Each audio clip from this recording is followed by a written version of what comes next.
তাহলে আপনি মুত্তাবে শাহওয়াত, কুপ্রবৃত্তির অনুসারী, এটা জায়েজ নয়। আমাদের বেশ কিছু আহলে হাদিস আলেমরা এই ভুলটা করে থাকে। আহলে হাদিস আলেমরা যারা মদিনা পড়ে গেছে তারা এই ভুল করে না, আর এই ভুল করা জায়েজও নয় মুফতিদের।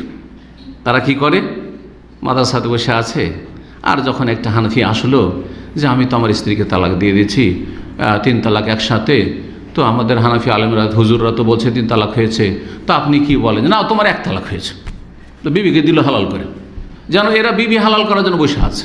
না না না, মোটেই না, আপনার জন্য জায়েজ না এরকম ফতোয়া দেওয়া। কিয়ামতে জবাব দিতে হবে এরকম ফতোয়া দিলে। ফতোয়া কার জন্য? যেই ব্যক্তি কোরআন অনুসারী তার জন্য। যে হানফি, যে মুকাল্লিদ, যেই মজহাবের মুকাল্লিদ, সেই মজহাব ফলো করবে সে।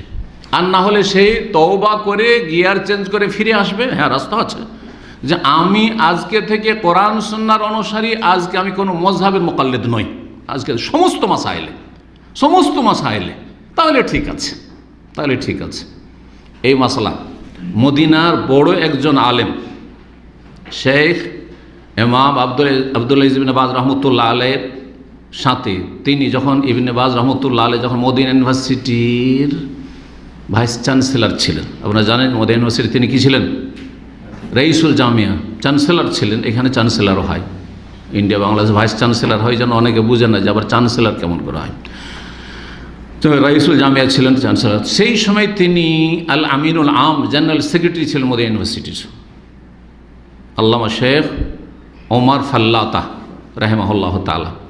তার সাথে 1992 হজ করেছি, 1992 হজ করেছি।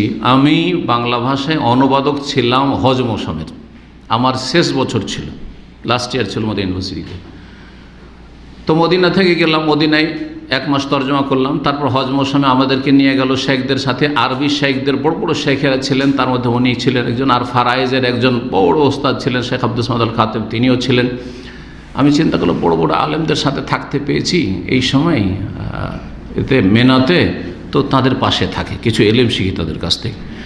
তো তাদের মাঝখানে বিছানা নিলাম, শেখ ওমর ফাল্লাত রাহিমাহুল্লাহ এখানে শেখ আব্দুল সামাদ আল কাতেব, ফারাইজের বড় লেখক ইমাম, আর ইনি হচ্ছেন বড় মদিনার একজন ভালো আলেম।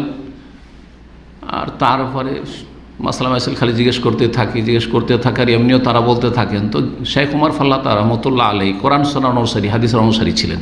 তিনি ভারত বাংলাদেশ সফর করেছেন। তো তাকে জিজ্ঞেস করলাম যে আচ্ছা, আমাদের দেশে আমাদের আহলে হাদিস ওলামারা কেউ করে কি যে ওই হানাফিরা 3 তালাক দিয়ে দেয়, আর তারপরে স্ত্রীকে রক্ষা করার জন্য এসে আহলে হাদিস আলেমকে জিজ্ঞাসা করে, তখন ও বিবি হালাল করে দেয়।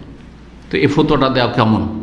তখন তিনি উত্তরটা দিয়েছেন, শুনিয়ে দিই আপনাদেরকে। লাইসা লাহু যালিকা, যেই ব্যক্তি মজহাবের মুকাল্লিদ, তার মজহাবে 3 তালাক, সে শুধু ওই স্ত্রী বাঁচাবার জন্য আহলে হাদিস হবে, আর বাকি সব মাসাইলে হানাফি। লাইসা লাহু যালিক, এটা তার অধিকার নয়, এটা তার জন্য নয়। কারণ এটি হচ্ছে তাতাব্বু রুখাস, এর নাম কি? সস্তা তলাশ করা, সুবিধা তলাশ করা, শরীয়ত তলাশ করা নয়। কিন্তু আহলে হাদিস যারা কোরআন সুন্নাহ অনুসারী, লাহু যালিকা, তার জন্য 1 তালাক হবে। 3 তালাক দিলে 1 তালাক হবে। 100 তালাক, তোকে 100 তালাক, তাও কয়টা হবে?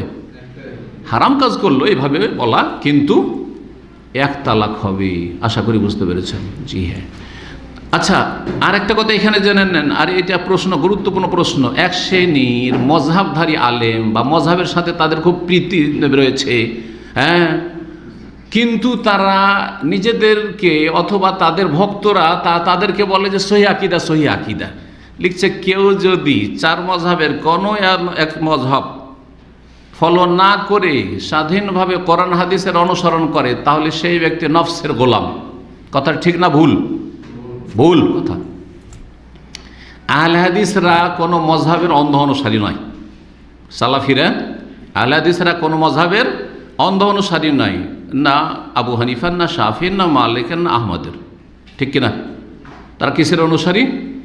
দলিলের অনুসারী। ইত্তাবিউ মা উনজিলা ইলাইকুম মির রাব্বিকুম, সূরা আরাফ আল্লাহ বলছে তোমাদের জন্য, তোমাদের উদ্দেশ্যে যা নাযিল করা হয়েছে রবের পক্ষ, তার কি করো? অনুসরণ করে ইত্তেবা করো। তো নাযিল করা হয়েছে মজহাব, না নাযিল করা হয়েছে কোরআন আর হাদিস? ওহী নাযিল করা হয়েছে কোরআন হাদিস। তো কোরআন হাদিসের অনুসরণ করে আহলে হাদিসরা। আহলে হাদিসে শুধু সস্তা সস্তা ফতোয়া নেই, না কোরআন এবং হাদিসে সস্তা থাকলো নেই আর দামি থাকলো নেই, কড়া থাকলো নেই ঢিলাটাও নেই, না শুধু ঢিলা ঢিলা ফতোয়া নেই। যদি আহলে হাদিসরা শুধু ঢিলা ঢিলা ফতোয়া নিত তাহলে বলতেন যে এরা সুবিধাবাদী, তাহলে এরা নফসের গোলাম। কিন্তু আহলে হাদিসরা কড়াটাও নেই, গরমটাও নেই আর ঠান্ডাটাও নেই। বোঝা গেছে না? যেমন এই তো স্ত্রী তালাকের ক্ষেত্রে হানফি মযহাবে কি, হ্যাঁ, হানফি মযহাবে 3 তালাক হইলে 3 হয়ে যায়, আর আহলে হাদিসদের কাছে 3 তালাক হইলে 1 তালাক হয়। তো কোনটা গরম বেশি ফতোয়া? হানফিদেরটা গরম, হানফিদেরটা গরম, তাই না? তো হানাফিদেরটা কেন নেয় না? যে ওইটা বেশি কঠিন সেজন্য না, ওইটা নবী সাল্লাল্লাহু আলাইহি ওয়াসাল্লামের জামানায় 3 তালাক 1 তালাক গণ্য হতো এই জন্য, আবু বকরের জামানায় 3 তালাক 1 তালাক গণ্য হতো সেজন্য। কিন্তু ওমর রাদিয়াল্লাহু তাআলা আনহু সেটা সরকারি আইন হিসাবে চালু করেছিলেন, সেটা তাজির শাসনমূলক নির্দেশ দিয়েছিলেন, এটা শরীয়ত ছিল না। আসল শরীয়ত কারটা? রাসূলুল্লাহ সাল্লাল্লাহু আলাইহি ওয়াসাল্লামেরটা, সেই জন্য। আচ্ছা, আর একটা মশলা বলি এর বিপরীত। এখানে হানাফিদেরটা কড়া গরম আর আহলে হাদিসেরটা একটু ঠান্ডা হতে সুবিধা আছে, যে 3 তালাক হয়ে গেল, একসাথে তালাক হইল, একবারে যদি 3 তালাক দেয় তো একটি হলো। বেনামাজি মুসলিম না অমুসলিম,